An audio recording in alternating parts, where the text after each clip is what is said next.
যুদ্ধবিরতি কার্যকরে হামাসের সঙ্গে বহুদিন ধরেই মধ্যস্থতা করে যাচ্ছে যুক্তরাষ্ট্র, মিশর ও কাতার। জিম্মিদের মুক্ত করার বিষয়ে তাদের সব চেষ্টাই বিফলে যাচ্ছে। একে একে উদ্ধার হয়েছে ৩০ জনেরও বেশি জিম্মির মরদেহ। হামাসের হাতে এখনও বন্দী ৯৭ জন। স্থানীয় সময় রোববার যুক্তরাষ্ট্রের এক নাগরিক সহ ৬ জিম্মির মরদেহ উদ্ধার করেছে ইসরায়েলি বাহিনী। রাফা এলাকার ভূগর্ভস্থ সুড়ঙ্গের ভেতর থেকে এসব মরদেহ উদ্ধার করা হয়। নিহতদের নাম ও পরিচয় তাদের পরিবারের কাছে প্রকাশ করা হয়েছে। ইসরায়েলের সামরিক বাহিনীর মুখপাত্র জানান, একদিন আগেই জিম্মিদের হত্যা করে সশস্ত্র গোষ্ঠী হামাস। এদিকে জিম্মিদের মরদেহ উদ্ধারের পর ইসরায়েলি প্রধানমন্ত্রী নেতানিয়াহুর বিরুদ্ধে আন্দোলন আরও জোরদার হয়েছে। অবিলম্বে তার পদত্যাগের দাবিতে তেল আবিব সহ ইসরায়েলের বিভিন্ন শহরে আন্দোলনে নামে হাজারো মানুষ।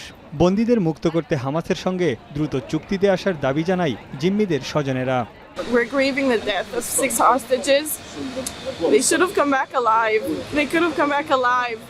We need a deal now.